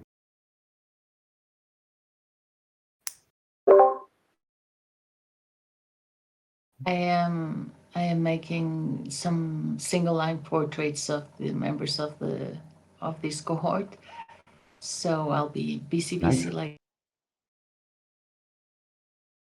Yeah, that's cool. I saw your one. I saw your McCall, and I loved it. You really capture people, Natalie. Thank you so much. I try. I hope I do. I wonder if the second cohort can actually see the link, because I think you shared it on the first cohort residency channel. I did, but then I also could you check again? I swear I pasted it in the second cohort. Yeah, we have it. Oh, sweet. Okay. Okay. Okay. That's because I'm not seeing the second cohort channel. So okay, makes sense. It's all good. It's all good. Yeah. Can you hear me? Yeah. Hey. Okay. I had to restart the app. So I know it's slotted for Monday. I don't want to step on anybody's toes. I was just kind of hanging back and listening. Oh no, it's all good. Yeah. I don't know if you still want me to go, or I mean, Yeah. but I don't want to intrude because I know that I was, No. Thank you for joining us. Yeah, I'd love to see your work, Garrison. Do you have a link that you could share? Yeah, I'll send it. Do you want me to DM you? Yeah, if you don't mind, that'd be awesome. Will do.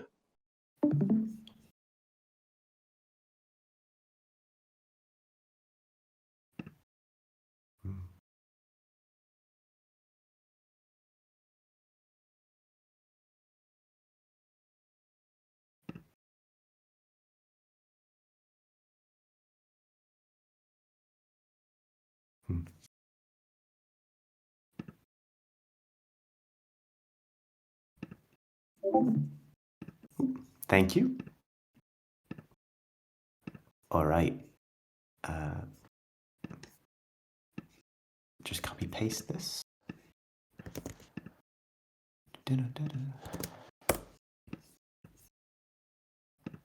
If the audio doesn't work, let me know and I could give you like a YouTube link or something. Sure.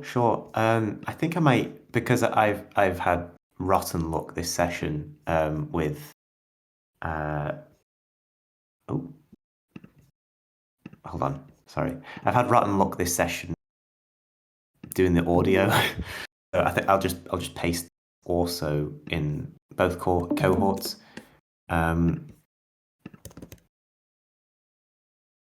Yeah. But I will try regardless. So yeah, so this is Garrison's work. I will give 3 minutes. Oh, how long is it? 3 minutes 38. Okay, maybe I'll give like 5 minutes. Yeah. Starting now.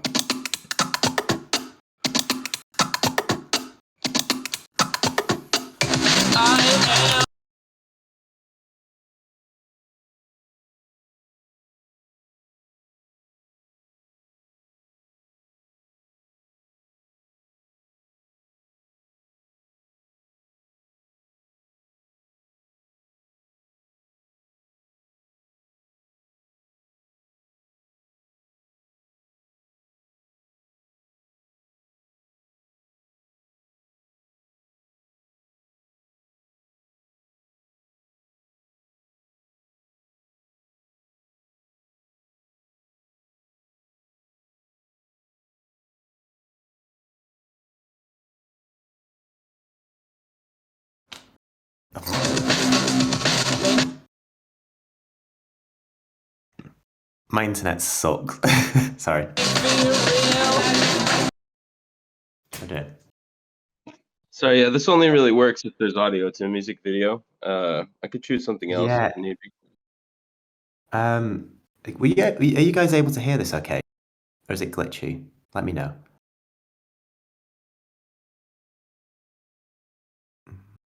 Okay, I guess we It can was a bit continue. glitchy. Yeah.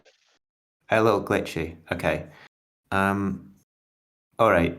So I actually think if we all check the link, let me just, if we all check the link within the cohort chats, check in like let's say like 8 minutes.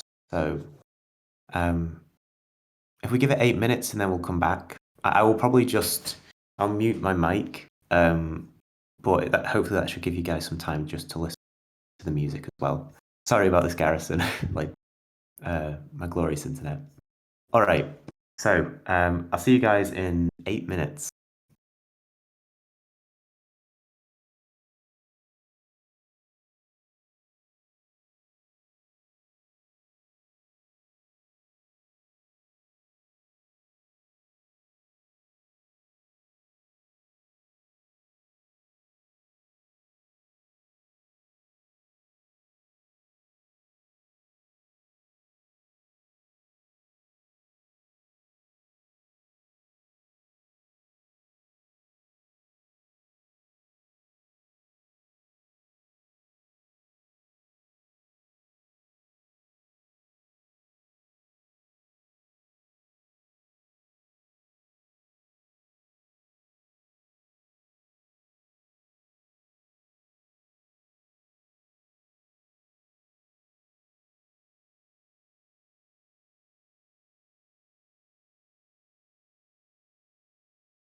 Okay, guys, have you had a chance to listen to the lyrics?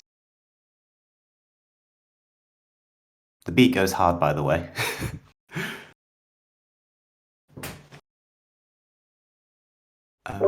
My internet's pretty crappy too, so I haven't been able to. It never managed to load for me, so I've just kind of been looking at just the video without the sound of it. Okay, well, I mean, maybe this is a good thing. I could try and explain what I listen to. So I think this is because I saw the name Eric Harris. I get the sense this, like the minds of there might be school shooters. I have no idea. But the lyrics in particular, I think the first stanza is like, I am the silverback. I demand to be. Excuse me. I am the silverback. I demand. And then another line says, "An active shooter going to war," and I see like scenes of like high school libraries, and I think that met with the obviously really big paper mache head, and like the gorilla like pounding on the chest.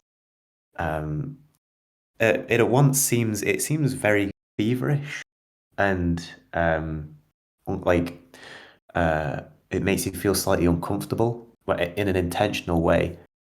And the actual music itself is it's like electronic music, and it's very glitchy by design. And yeah, I've just been staring at it, but I don't know if anyone else has seen it, or what they might think.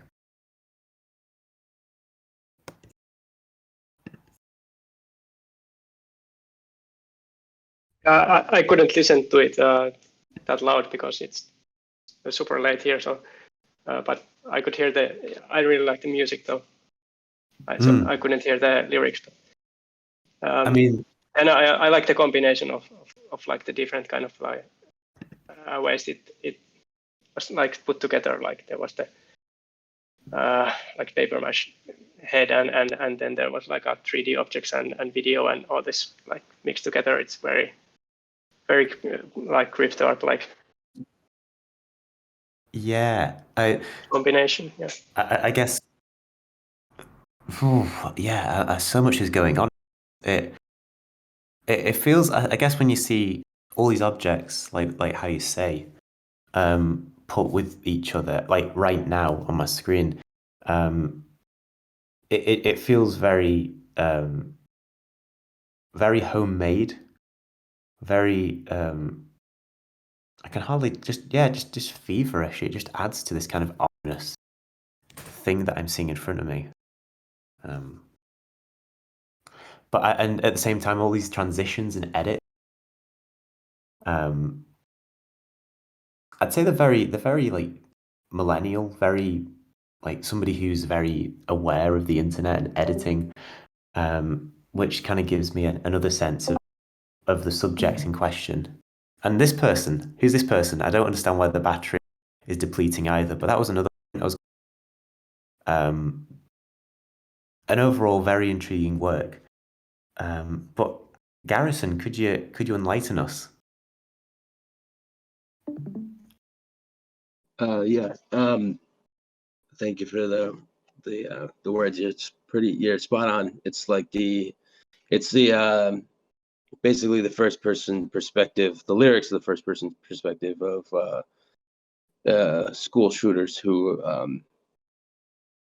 in the United States, there's it's a horrible thing that happens. And I have school age children, and every time I see it on the news, it's just terrifying and very. You get a guttural feeling every time you hear about news like that. And there's this kind of like comedic. I don't know if you have the Onion, but it's it's like a satirical newspaper. And there's this very funny line, which is like funny in a very tragic way. It says, no way to prevent this, says only nation where this regularly happens. And it's just like, that is so sad that the United States just cannot confront this horrible reality for some reason. And so the paper mache head is just kind of like your newsman who is telling you as if it's like a huge surprise that this has happened over again, and he's fake. And then he's telling, you're just hearing it from this figurehead, and it doesn't make it. It's like, because it happens so much, it almost doesn't seem real that it's happening so much. So it's just a very angry piece, and I guess it's inspired. Like, I love music videos. I love like kitschy and campy music videos from like the early 2000s, late 1990s, like all the Beastie Boys videos and Fat Boy Slim and all those kind of like you said, homemade type videos. So this is drawing inspiration from that. Yeah, well, I'm glad that I was kind of right about that. It's like a twisted humor. Like, you totally get that someone made this themselves, and they don't see it in an ironic light. We can as viewers, and as you say, it's a satirical piece on that quote. That sounded so absurd. It's inevitable. Like, school shootings are inevitable, and it's just a way of life in America. Just sounds a bit mental, to be honest. Like, but yeah, it's really well made. And I'm curious, Garrison, did you make the music, or are you the sub in the middle? Yeah, music. Yeah, all of it. Oh, cool. Very cool. All right. So, does anyone have any comments for Garrison? Any feedback? For me, I'm in the older side, and it reminds me, I used to be a lot I used to have a band and sing when I was a teenager back in the start of the 80s. And it just reminds me so much of a lot of music we used to hear back then. It's like, at the same time, it's modern and it's way back then. And it's also the state of mind that it represents. It's also modern at the same time, and it reminds me of the punk rock garage punk that we used to hear back then. I loved music. I loved it. Yes.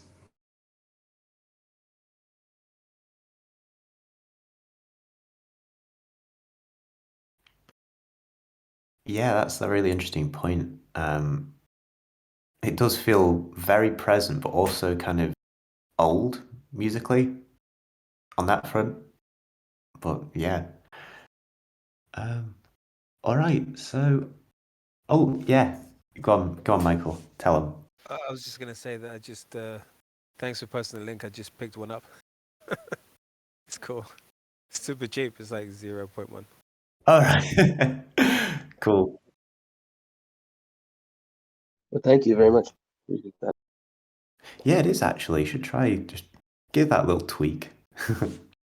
But there are 97 left, so consider it. Okay, so I think 95 now. 95. That wow. Hold on, let me hit the refresh. My computer doesn't want to refresh. Okay. So you're right. Wow. Okay. Well, congratulations, Garrison. So yeah, I think I don't know. I don't know if Naomi is present with us at the minute, but I think that's us for this evening. It's been really great just seeing work from each and every one of you. Your styles are so different, and they're all so unique. I love how we have a bit of a metaverse going on, some generative work, some moving images. Oh, yeah, still here. Really high quality digital painting and mark making and poetry. And I have to say, you're all just really great. And I hope the feedback has been constructive.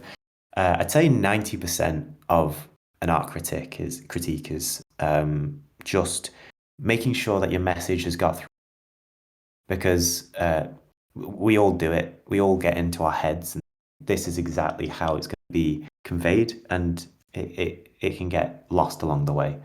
So yeah, thank you so much for taking the time to join me today, and I've really enjoyed it. So I hope you have too. And I don't know if any of you are free for the Monday session, but by all means, jump in if you can. And yeah, I hope you have a lovely weekend. But thank you. Thank you.